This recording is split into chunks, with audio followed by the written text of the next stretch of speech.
Sassy Jack Stitchery is happy to be a sponsor of Fiber Talk. We so appreciate all the heart that Gary and team put into their show, and we always look forward to each episode. Thank you, Fiber Talk, for all you do for our needlework world. Sassy Jack's is a vibrant needlework shop located in the mountains of western North Carolina, just north of Asheville. We're in the process of moving our shop to its forever home in a historic folk Victorian on the National Listing of Historic Places, just 3 miles down the road from our current location. While we're moving, you can find us in all our normal online haunts, our website at sassyjackstitchery.com, Facebook, Instagram, and YouTube. We can't wait to open our doors and welcome you into our new old home. It was always the plan to be in this beautiful old house, and we've invested a huge chunk of our hearts into its renovation. Every renovated board, every push-button light switch, every old porch swing has lovingly, mostly, been placed there with our own hands. It has a wonderful, warm, welcoming feel about the place already, and your stitchy joy and laughter with friends will really make it home for Sassy Jacks. So look for us online for the next few months, as we'll be filling online and phone orders as per usual, and we'll be looking forward to the spring at the Baird House in Asheville, North Carolina. When the time comes, we'll leave the light on for you, just like your mom did when you were a kid, so you'll know it's time to come home. Now on to the show.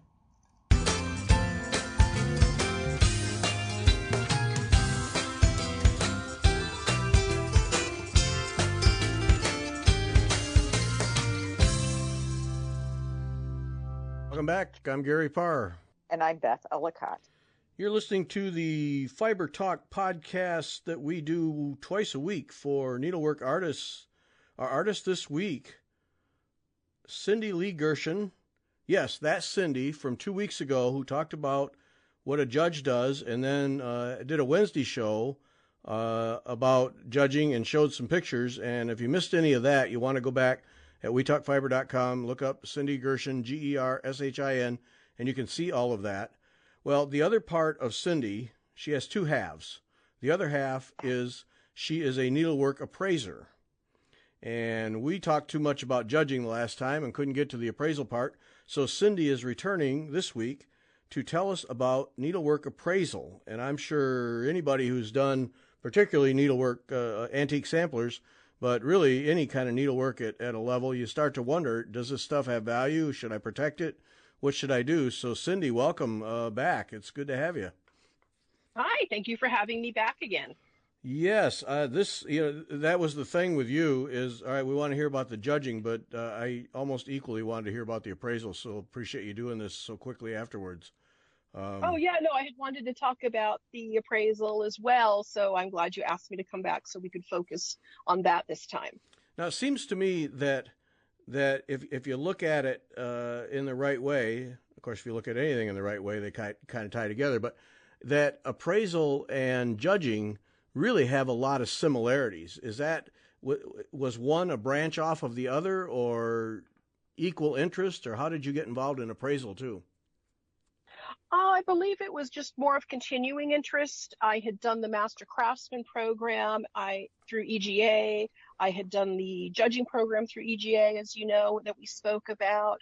And then I really wanted to do something more and take it in a slightly different direction. So I became interested in working on appraisals, specializing in needlework. So it was just, I think, a continuation of my love of needlework. I had started collecting antique pieces of antique samplers, some antique tools since I had become a judge. So I think my interest had expanded into other areas, and becoming an appraiser was for me the next step. So your appraisal extends beyond needlework then. You've done appraisals, other antique tools, that kind of thing? No, I collect antique tools, but okay. My needlework designation is specifically in needle art appraisal. So anything done with a threaded needle. Okay, so for now you stick to that. Okay, we'll check back in a couple of years. Yes, yeah. Yes, we'll see. Yeah, okay, I've seen that movie, so yeah. Mm-hmm. We know how that goes. Yep. Cindy, the sequel. All right, so we could, if we look at needlework, you can immediately see with reproduction samplers, especially if you buy the antiques, a need to appraise and protect. But for the everyday needlework person, where does appraisal come in? What interest should they have? What role should that play? I'm talking about people, not people who have just done a few things that they hang on the wall, but who have some history, have some finished some things that they've invested a lot in. At what point does appraisal become part of the package, and where do you fit into it? I think one of the big needs for a quote unquote regular person is when you have a number of things and you get to the point that you're looking at them and saying, if something ever happens to these, if something happens to the home or where they're stored and they get damaged, or someone comes in and does vandalism, maybe these should be insured. And if you have enough pieces to do them as a collection of work, which is how I would phrase it, as a collection, it might be worth speaking to your insurance provider to ask what your personal property coverage is on your regular policy, and to see if it would be wise to add an additional to the policy. Here, in my case, it would be like a personal property coverage extension, specializing perhaps in art or textiles. Usually there's a cap on your homeowner's insurance. Yeah. The other reason individuals contact me fairly often is if they're looking to donate work for tax deductions and whatnot. Sometimes if you have a certain financial limit that you're hoping to get and use on your tax returns, they require you to have a professional appraisal done by someone as an expert in that profession. So Okay. I get called upon an awful lot to do that. Or if someone unfortunately has passed away and the family is trying to place a value either on the collection of pieces they have, or they're looking to donate them, or to find out, is there enough value in these pieces to perhaps sell them? And that's true in both contemporary work that we all currently do and antique and vintage pieces as well. And don't want to get bogged down in insurance, because we could just talk ourselves right to sleep with insurance. But obviously that is a factor, particularly as a homeowner. Is it generally a special rider that you put on your homeowner insurance, or do you then look for someone who will insure needlework or insure art? I assume as a greater category. That's an excellent question. And on that, I would actually defer that to people asking their own insurance provider, because some carry certain types of coverages that others don't, and others may refer you someplace for a particular type of policy that perhaps they don't offer. So I think that's just somebody reaching out to their own policy provider. We also do, by the way, along with that, just before we end on insurance, heaven forbid someone's had a fire or a flood, or there's been a hurricane and there's damage in their home. We can do appraisals after the fact. We call them retro appraisals, retroactive. And the key to that is if you have records of by photographs, so you can show us what you have that proves that you had them prior to the incident, we can backtrack and place a value on anything based on the date, right before it was damaged. So if you need to figure values to replace items for any reason, we can also work with you on that. If like a needlework guild is having a show, do they need to have those pieces appraised? That's an interesting question. Some shows will ask you to provide an estimated value of insurance, so they can provide it. I guess they have a rider on certain shows. Some shows have done it, some that I've worked with, some shows haven't.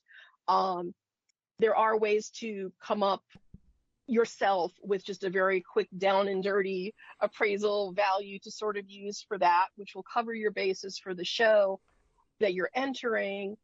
However, that's really not the true appraisal if you use the value you came up with by calculating the cost of your materials and a basic estimate of your number of hours times the cost of minimum wage in your state. You can use that for a quick coverage estimate.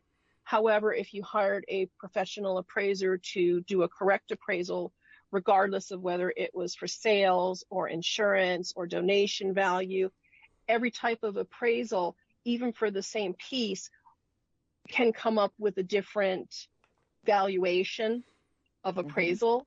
And they will not be that number that you come up with yourself by just putting your labor and materials costs together. There's a lot more to it, and I think that confuses people when they reach out saying, hi, I have these particular things. I would like to get the cost of having an appraisal done for this particular reason.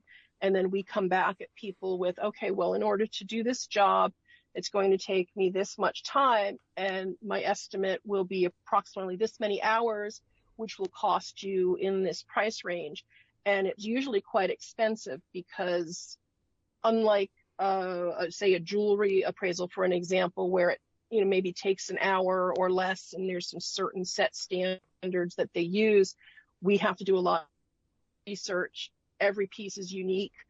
Most things cannot be reproduced easily at a low cost. So there's a lot of research and work that we do in a needle art appraisal. Okay, so that, and your response about insurance companies didn't surprise me because, I'm sure you need to ask a lot of questions, do some shopping, and do some evaluation. But top of mind these days is all the people in the Northwest of the United States who are dealing with these wildfires, and you have to abandon. And obviously, you can only take as much as you can get in the car, and you have to make some choices. And I got a feeling that needlework stash and needlework hanging on walls just has to get left behind. Depends on your priorities. Well, Where I live in Southern California, I'm in Santa Clarita, and we generally have several fires. We've had several large ones. We have been told to mandatory evacuate our homes in we've lived here almost 19 years in this particular home, and we've had 3 evacuations that we've had to leave the house. And we load up the cars, we take the big dog, and I have 2 big bird carriers, and then we have a bunch of stuff that's important to my husband's work that we have to take with us that's of value and not replaceable. I currently have some of my antique samplers boxed up in the front room so that if we have to evacuate, they're boxed up and ready to go, and then, my son has to go too. But if you're in an area and something's coming, you have time. But a lot of times, there's a hurricane or in parts of the country where we unfortunately have flooding or tornadoes, a fire, either you can sort of know it's coming, or I have a canyon right behind me. And if that canyon goes up, we will have literally minutes to grab our cell phones and the animals and ourselves and get out the door, and that's it. Right. So, well, and you have a plan.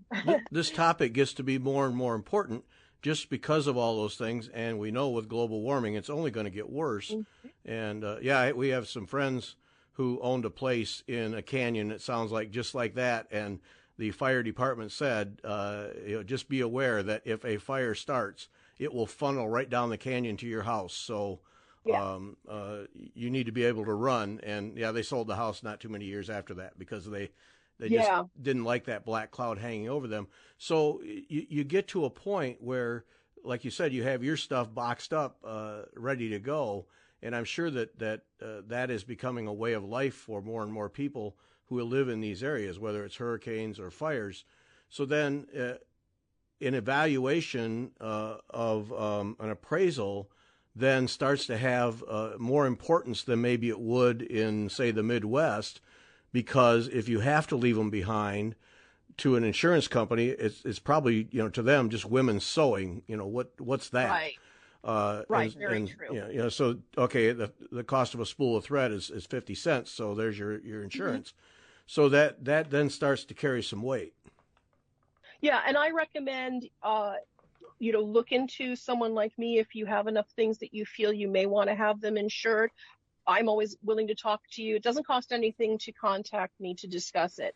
The other thing I recommend, if perhaps someone is not quite ready or doesn't feel they want to take that step and have an appraisal done, make sure you have relatively up-to-date pictures of everything. So if something unforeseen does occur, at least you have a photographic backup.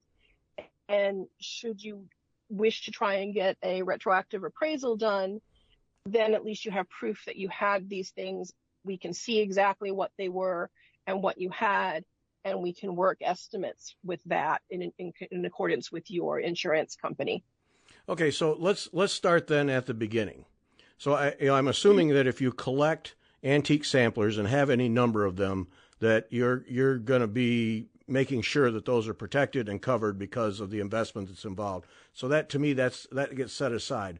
But let's look at the people who have been stitching for a long time, have a number of things on the wall, have invested quite a bit, whether it be painted canvas, antique samplers, whatever it might be, have several things on the wall, all custom framed, all the things that go with it.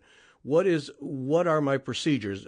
Obviously, you need photos to protect. That's item one. Photos. Sure. If you have receipts are always great because that proves what you have when it was purchased and what the costs are. If not, sort of general estimated lists of what the materials were that went into it. We can work a lot of estimates. Being needleworkers ourselves, the needle art appraisers that I have trained and worked with, we can look at a picture of something that's got to be a very good, clear picture. And we can also make some estimates if we don't have a lot of information. I think one of the biggest things, while I love to have receipts because that makes my job easier and it saves money because it helps with the research and the calculations, it gives me a jumping off point. Really good photos of everything are really the key because the photos, especially if you take them with a phone or a tablet, they're time stamped and dated. So you have proof that you had these things and we can see them and we can see what condition that they were in. So assuming that most of us have things kept in relatively pristine condition, as far as our own work that we've created, then, there's proof. There's proof for the insurance company. There's proof for us to write an appraisal to help you, and so on. There's several. Gary mentioned one last Wednesday where you can put your photos of your projects. Would that be helpful if you had one of those, what would they be called? It's like a filing system, like a big Excel spreadsheet. Would that be helpful for insurance then? Or for an appraiser? If it you might had be. like something. Yeah, it might be the key to me is that photo to see exactly what it is. It might be it's also just a really good system for your own personal bookkeeping to know exactly what you've had in the house. I have 2 or 3 tubs of things that are, small projects that I've done in all the years that I've been a needleworker. They're, guild projects, they're workshops, they're a lot of things that I don't necessarily keep out because they were learning things, but they came out nice and they sat out for a while and now they've rotated into the box because newer things are out. But I have photos of everything, which I really should organize as I give the advice to everyone else. Because if something happens, I will be digging through that. I constantly take photos. I've always loved photography, but I will have to go through thousands and thousands of photos to find pictures of everything I need. So it's always a good idea to perhaps have a single source where you file, electronically, and perhaps up to the cloud. So if something happens again, it's easy to get to and you don't have to worry about it in the middle of a disaster. You have your photo, you have your name of the chart if there is one, or the name of the sampler or piece of needlework. You perhaps have a little information of the date you got it, maybe what you paid for it, or a very light description of, done on canvas with rainbow gallery and some Krynic metallic. If you should need to have an appraisal done, the more information you can provide to your appraiser, the easier it is and the better work we can do for you. And a key thing there is to have that data backed up. Yes. So you yes. gotta back it up, and a backup is not a drive connected to your laptop sitting on your desk. That's not a backup. Mm-hmm. It's a backup is something that is outside of your house in another system. Because if the house burns up and your laptop goes and the backup drive goes, Yeah, there you are. So Yeah. Yeah. Yeah. My worst case scenario is when we had fires here. It was, I think 2 years ago, it was in October, right before COVID took hold. We were in Boston doing some work, and my whole family and I were there and visiting some relatives. And there was a fire right in this area, and people were here at the house watching it for us. But and I was sitting on the East Coast going, oh my gosh, if it seems like it's going to get closer, the cars are both home, like car keys are out where you can use them, load up the SUV, load up the other SUV.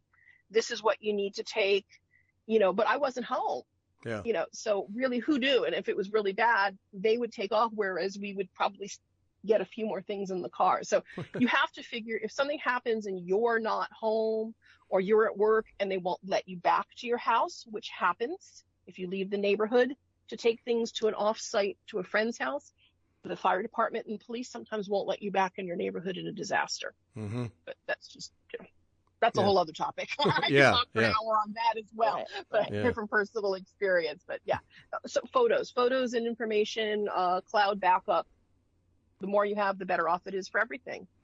Yeah, and I'm sure that the reaction to some people is, "Oh, what a hassle to do that." But if you think about it, you're taking pictures and posting them in social media throughout the project. Right. It's really not a stretch. You put up the final photo, say, "Look how I finished it, how beautiful it is. It just got framed. Here's it is." Save those photos somewhere and keep track of them. It's not that big of a thing. Exactly. Yeah, just make like a folder that you just put that in the information in, an electronic folder that you just make a habit of. When you complete something, a picture and information goes right into that folder. Okay, so that's the foundation. That's the prep work. Now, I want an appraisal, so I contact you. Take us through that process. Sure. The first thing I will ask for is a picture of your piece. There we go. Surprise. Yep. And I'll ask for approximate dimensions. If it's a piece that someone has done or a family member has done, a more contemporary piece, I'll ask for any information they have about it that they could share with me. If it's an antique or a collected piece, perhaps where did they get it? Who acquired it? How long have they had it? Sometimes someone has bought something off an estate sale. They know nothing about it. So a lot of what I do is identify the piece, and if the person is not a needle worker, I help them figure out if it's a needle point, if it's a cross stitch, if it's a vintage piece, if it's an older piece, and that I'm always willing to do before we even start an appraisal process. And then at that point, I sort of run an estimate in my head as to how long it will take me to do an appraisal on that particular piece. I do need to know from my potential client what the purpose of the appraisal is. Are they looking for the value to sell it, to appraise it, perhaps to donate it? Because as I mentioned earlier, every one of those purposes can have a different value, and they can be researched a little bit differently as well. Once I have an estimate of my time, I let the client know, okay, I think to do this job, it's going to take from about this many hours to this many hours. Here is my hourly rate. So this is sort of what we're looking at. If you're interested, let's go ahead and I'll write up some paperwork and we'll have a contract and we'll move forward. And then you'll need to give me information, the exact measurements and more pictures, more detailed pictures so I can see it. Ideally, we like to have pieces sent to us to see in person. Some pieces are much too large. Some pieces are much too delicate. With COVID, I've sort of put a little bit of a squash on bringing too many things in the house that have had to be shipped, also because our mail system and package delivery systems have been so overloaded. I don't want to take a chance of anything getting lost in transit to me or returning to my client. And then we kind of go from there and it starts the job. The one important thing to know when you are speaking with an appraiser for a potential job, if the appraiser says to you, I estimate your piece may cost this amount of money and my percentage of that is, I take, 20% or something, that's not ethical. We don't do that. If someone is asking to be paid based on the amount that they value your work at, don't use that person. Oh. That's not the way a proper appraisal is done. You should have an estimate, an hourly or a flat fee or however that appraiser works, but you should have the estimate for the appraisal job work up front prior to the person accepting and doing the job on the appraisal, because the appraisal work should not be based on the value. It is a job. It's based on the amount of our labor and not the amount of, the value of your piece. So suggesting that if it's a percentage, then that price might get inflated a bit. Okay. Right. So if a piece values at, say, $5,000 or $500 versus $50,000, if it takes you, say, 10 hours to do the appraisal, every one of those jobs, regardless of what your final value estimate is, every one of those jobs should actually cost the same amount to your client for your appraisal work. Mm-hmm. Your bill to them for your services should be the same, regardless of the outcome of the value. Now, is this like a doctor or home remodeling where you should get a second opinion, or are they all going to be pretty much in the ballgame? You can get a second opinion. There's no harm in that. We all sort of set our own rates. So, I may charge one thing. One of the other appraisers I know may charge the same or more or less. It just depends on who you're speaking to, what the job is, what our rate is for that. Are they a master appraiser like I am and like one of our other appraisers from ANG are? Are they, actually, she's also a senior appraiser as well. And are they, are they in a regular needle art appraiser? Also try to find someone that you're looking for that does know needle arts, not just a regular textile appraiser, because a regular textile appraiser may or may not have experience with the handmade needlework. I occasionally consult with an appraiser that is a textile, and I believe she may specialize more sort of in clothing. And every once in a while, she'll come across something, whether it's a tapestry or another needlework piece or a collection, and she'll call me in and hire me as a consultant to help her understand some of the calculations and some of the nuances as to what we look for and how we value things, and she'll hire me to work with her on those. Is there a list somewhere? Is there a master list, ANG, EGA, that people can go to, or how? To find an appraiser? Yeah. ANG has a list. We're all on there. We're my happy group, and I'm former chairman of that program. So those are my girls as well as everyone else's. EGA has a list of appraisers as well, certified appraisers. You can also go and look online. There are several appraiser associations, and you can look online for those, and they will give you lists of people. And you do have to sort of look through those because there's not a huge amount of needlework specific appraisers. So if that's what you're looking for, I would suggest looking at ANG and EGA first, and then looking at the National Appraisal Associations as well, and see what you can find. But we, through ANG and EGA, are specifically trained to appraise the kind of work that we are talking about on your podcast. Yeah. And I assumed it was a pretty small club of people that do what you do. It's not a huge club, but we have enough people that it keeps us busy, and it's not a type of profession that, is self-sustaining at this point. It's sort of some extra work to take. That's why I do the appraisal and I do the judging, and as well as some other things. You have to really enjoy it and love it because it is very research based. So if you're not willing to learn and read and do research, regardless of whether it's a contemporary piece or an antique, you have to be willing to get in and do all that research and compile it and run numbers and things. Yeah. Now, all right. It's so fun. I'm sure that it all depends. I'm sure the answer is it depends. But take us through the basic steps that you go through in appraising a piece, the research. What are the things that you do, given that you're given basic information from the owner? Okay. If it is a piece that is, say, a current piece that we've stitched ourselves, after inspecting either the piece in person or getting some very clear close-ups so that I can see the condition and the actual stitching, I will compile my inspection report, which is that information, the photos, the measurements of the piece. Is it framed? Is it hangable? How is it finished? And then I will start looking into what type of appraisal it is, as to whether it's something I'm going to look for a reproduction value, that if something happened to it, can we have someone reproduce it and remake it? What would that cost for another artist to make it? Or is it something that it can be purchased outright, which usually it's not, but we do have to go through that thought process. Is that something I can simply go somewhere that someone is selling, and can I purchase that to replace it? And then we start running values depending on the type of appraisal it is.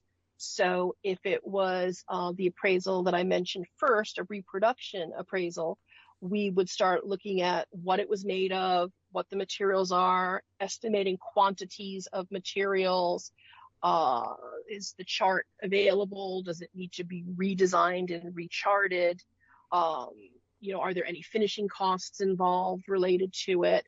And then we have to look at those costs at multiple sources. We can't just choose one shop or one resource and get the price. We have to pull in several resources so that we have an average price, because sometimes we can get estimates, say for some DMC cotton, even though that's relatively low cost. Yeah. But if you look at 5 different places for DMC cotton, it can be 5 different prices. And out of those 5 different prices, one of them can be very high. So we sort of cast that one off, that it's way higher than everybody else. One can be excessively low, same thing. And then we average out the others that are either the same price or very close in price. And we do that with all of our materials. And then we would run some labor estimates. How long do we think it would take to reproduce and restitch the piece? I have some resources where I have some, people that stitch that for hire, so we can get some estimates. What do you charge per stitch? What do you charge per hour? What do you do with simple cross stitches or, say, basket weaver tent versus specialty stitches? So we then would look at the labor cost and fold that into it. And again, also getting multiple estimates, and pretty much add all that together and with all the variations, and try to come up with a price or a range of what it would cost to replace that piece. With something such as an antique sampler or an antique needlepoint piece, in that case, we get all the same inspection information of photos and measurements and framing or finishing and whatnot. And at that point, then our research takes us into acquiring a comparative piece. So we do comparative research, and I have a number of sites that I go and access that show me, and it's a lot of research to find things sometimes that are similar, that'll show me at auctions or at shops that sell that type of work, what have those things sold for, or what are they being offered for sale for? Is there a market for them? Are there a lot of them in the market that are just sitting and not selling? What is the condition of the piece is another really big one if you're working with antiques, because condition really affects the value. If it's a sampler, is it perhaps related to a specific school of needlework or a teacher or a location that adds additional value to it, versus something that is sort of a one-off, but is it a unique one-off, or is it a, sort of, oh yes, this fits very nicely into, say, Scottish samplers of the mid 1800s, and oh, look at the motifs and the colors, and nothing particular about it that makes it jump out. The person that did it, perhaps there's not a big provenance to it that relates it to someone important that gives it more value. So there's all these different nuances and even more that come into researching and figuring out what it is, and then figuring out what the value is. And then you have your estimated value for that category of work. And then you have to look at your particular piece that you're working with and adjust that value to the actual piece that you have to put a value on. So again, that's where condition and availability and whatnot come into play, adjusting the values. It's a lot of research. Yeah. It sounds like a lot of research. You mentioned provenance, so if it had an, you have to research that then too when you're researching it. Yes, as much as we can. A lot of the times, I don't do a lot of genealogy research. It's something that at some point I might look a little more into, but I do let my clients know up front that I will do some basic research. But if it comes up that there's a lot to this and it needs to be really dealt with separately, I have other people that can do that if the client would like to have that done. It's sort of a separate negotiation. Much of the time, the things that I get, I don't really see any connection to to anything terribly important. However, I will say one piece that I did appraise I found it in the attic when we bought this house off an estate piece. And when I researched the piece, I just got lucky and found a lot of information online. Sometimes things fall together very nicely. And through the course of a number of hours of research, I was able to find documentation of not only the young lady that stitched it, and it was a genealogy sampler, so it had a nice list of her parents' names with dates, the marriage date, and all the siblings and date of birth and a few date of death. So I had a lot of nice information to work with on it. And it turned out that I believe it was her youngest brother had become, I think he was in the law profession, and the sampler was from the East Coast, and he had ended up in the Northwest. And there are actually towns and buildings and streets and things named after this person.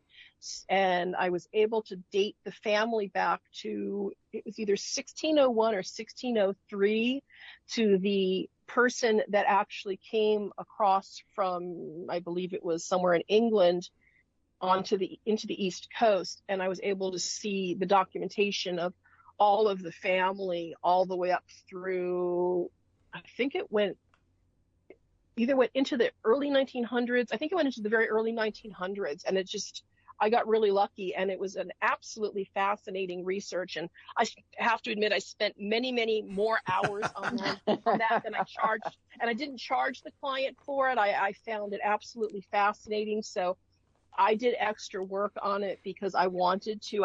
I told her I had the work. I didn't necessarily give her 100% of the details, but because they weren't paid for. But I did give her enough of that information that she could, look into it and find it. But it was absolutely fascinating, and it was really one of those pieces that just jumped and said, "Hey, I'm special." Yeah, so that was fun. Those hours get billed under fun. Fun and research and just, information, and, it's like a puzzle, well, what if I look up this person's name? What if I look up that? Oh my gosh, well, he went from this city and he went to school, in this city, and oh my gosh, where did he got married? And oh, look at this. He ended up here. And oh, wait a minute. That place has the same name. Let's look at that. And, Well, you don't find that too often. Yeah. But that was fun. Yeah, that was great. That was one of my favorite ones. And it was a sampler, and samplers are my favorite things to appraise. Yeah, I'm sure. Now, the thing I'm taking out of all this, and it's a comfort and a good thing, is that this whole process is not Cindy sitting in her appraiser throne just passing judgment on pieces. All of this is based on research and reality, and everything can be traced back to something concrete. Yeah. Yeah, because if something happens and say it is insured, or say it's a large piece or a collection of pieces that are being donated somewhere, and we've done an appraisal for tens of thousands of dollars for whether it was the quantity of the pieces or who the person was that owned them, we have to legally be able to back it up with information. Should we get called out on it by the insurance company, by an IRS appraiser if it's a donation, I have to keep, when we do an appraisal, all that information that I'm talking about, we keep it in a work file.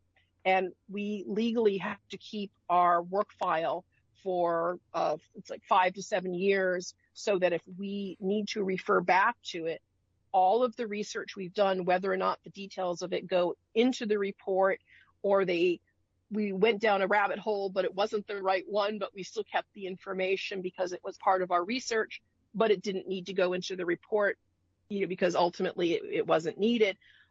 We have to keep those records so that we could in theory go up in a court of law and say to the judge, here is how I identified the piece, here is how I researched the piece, here is why I came up with these values, here is why I adjusted those estimated values based on this particular piece. So we have to be able to back it up. We can't just pull a number out going, oh, I've appraised 5 of these in the last 3 years, and they usually run around $6,000, and let's just throw 6,000. Oh, it's going to damage. Well, let's make it 5,000. No, there are very specific parameters that we have to look for and identify.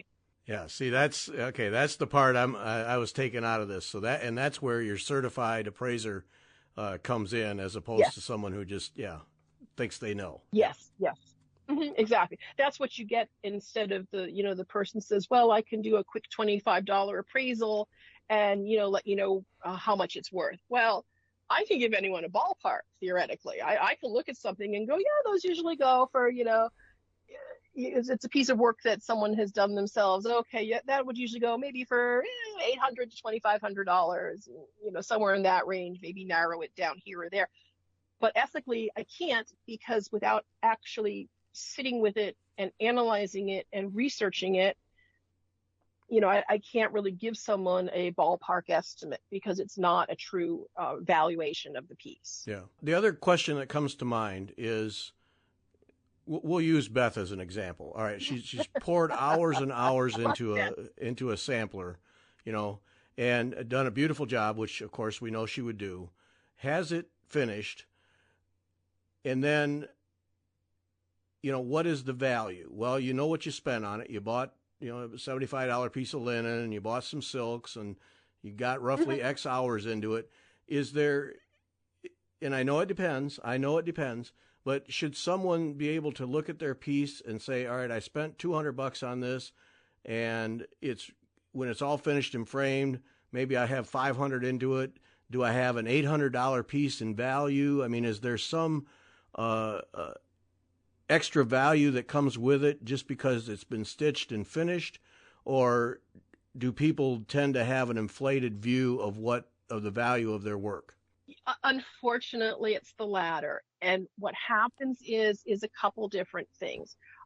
First of all, it's sentimental value and attachment, because we all feel, and I speak as a needleworker as well, we all feel our pieces have had our heart and sweat and blood put into them sometimes, and we all feel that they should be worth much more than we could sell them for.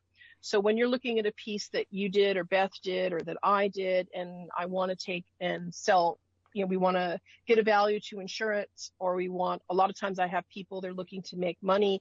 I did this really nice piece and I want to see what it's worth to sell it. Well, that means I have to look at the current market to see if there is a resale market for these pieces and what are they selling for. And sadly, this is where craft and art clash. Because, if you go to look online, like say, look on Amazon, not Amazon, eBay, and you look at all these people trying to work, or they have their mom's work or their grandmother's work, and it's from, say, the 1960s or 1970s, $35, $20, anything to get it out of the house before sending it to Goodwill. Unfortunately, there's not a huge resale market. If you're doing something, a stitch to hire, that's a whole separate negotiation. That's really not an appraisal thing, but that's a whole separate negotiation where the stitcher would obviously make more money, because they would contract with their client and say, okay, it's going to cost you this much to have me do it. But to have it appraised, unfortunately, we don't recognize, the world does not recognize our work as having that kind of value. That's why I said sometimes if you're entering a show and it asks you to please provide the estimated value of your piece, and I said you can take your materials and your hours and the cost of minimum wage and run up an estimate, Right. that's where we get into trouble. It's like the I realize not everyone has seen this picture, but the Hardanger piece that I've shown in our first podcast regarding the judging, that piece I estimated when I stitched it based on the number of hours that went into it. I probably had, when I entered it in the show, I probably had it estimated for maybe $3,000 or $4,000 based on that calculation. But if I actually went to appraise it now to resell it, I mean, maybe a couple $100 if someone was willing to pay for it. I mean, go online. And again, if you look at eBay is not where I do my research. I sometimes do just for informational purposes to look for images that are similar to things. But, if you go on eBay and look at, say, whether it's antique, well, some of the antique samplers they list are outrageously priced, but whether it's some antique samplers, or look at contemporary stuff, look at stuff like older needlework pictures, look at some things that are similar to what we do, or even look at like some tablecloths, like lace tablecloths or stamped tablecloths, and you'll see people are really just trying to get rid of them any way they can, and it's very sad. It's very sad. I have a lot of people that contact me that, I've got mom's work, and mom was in her 80s or 90s and she stitched all her life, and look at these pieces and mom did beautiful work. And I may get hired to get a value for estate purposes, which is a little better value. But if they're looking to have a value to sell it, a lot of times we actually start talking about, can you donate it somewhere? And and if you have a number of pieces to hire me to run up a value for donation purposes, having multiple pieces is sometimes worth doing it. But it's very sad. Our work does not, it doesn't get the value it should. It really doesn't. Yeah, well, and I think that's an important topic, which is why I brought it up, but an important topic to consider, because we put all our energy into that thing, and to us it has enormous value, but there's that wall of perspective with the real world's on the other side, and to most of them it's just women's work, and it just doesn't, and it isn't even art. It just doesn't carry value. Yeah.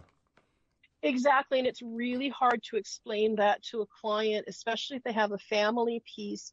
I know also some of the people that I work with, the other appraisers, we all talk constantly, and it's really difficult when we get contacted by a client and they say, I have this piece, it belongs to my grandmother, but it's not like an antique, like we would be discussing antiques here, but I have this older piece and my grandma did it, and it's a large needle point, and the museum appraised it about 30 years ago, and they came up with a $30,000 value. And I'm like, oh, wow, I can't wait to see this. This is fantastic. Okay, let me take a look. Thank you for sharing. I still have to do my own research on it, from scratch, but great, let me see.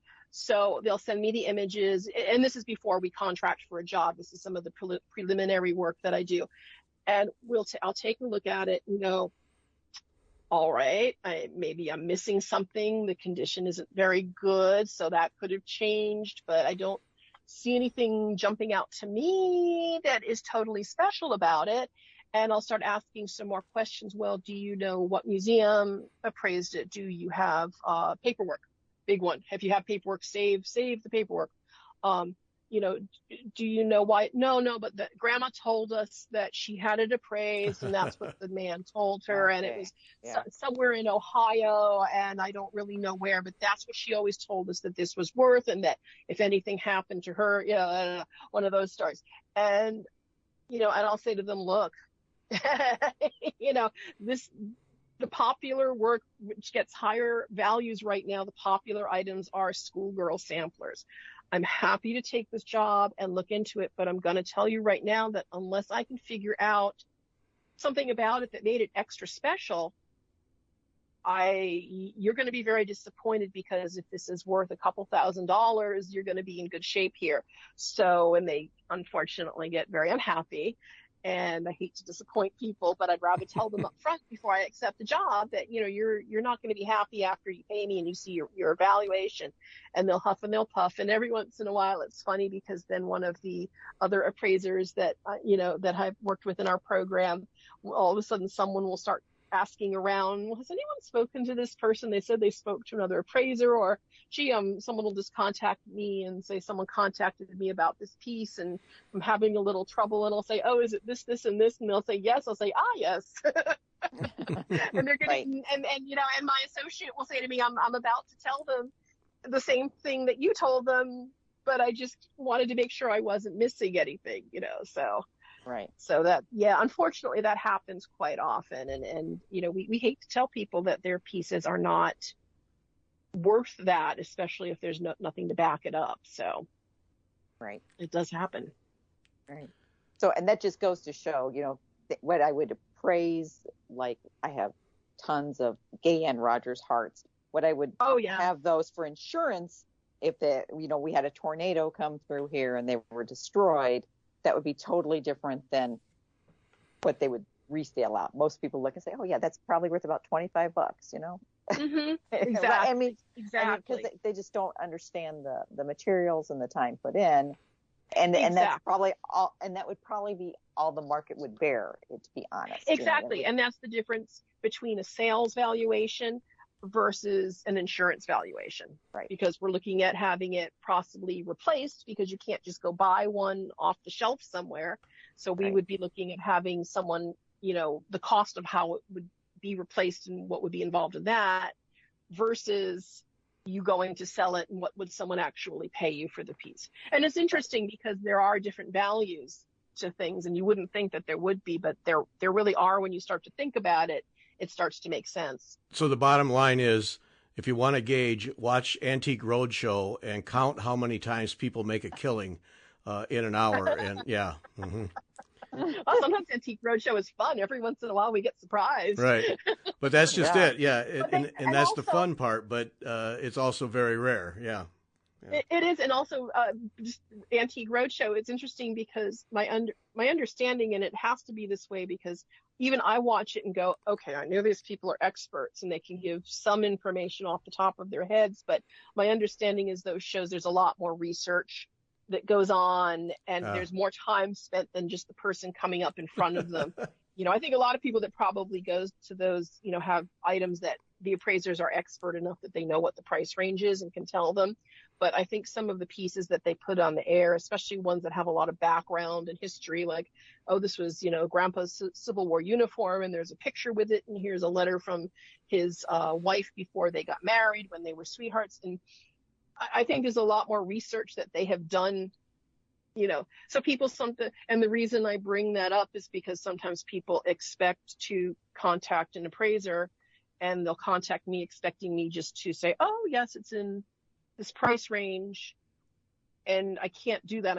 It takes a lot more time for me to give you even that basic information because there has to be research done versus me just giving you an off the cuff, idea. It's like, a sampler, the sampler is in, fair condition. It could be worth, say, $800. Oh, no, wait a minute. It belongs to the whatever school, and these are rare. There's only 10 of them known. And oh my gosh, now we're talking how many thousands of dollars. So, people don't understand why I can't just say, oh, $50 to pay me and I'll give you a number. It's just, sadly, it's impossible to do.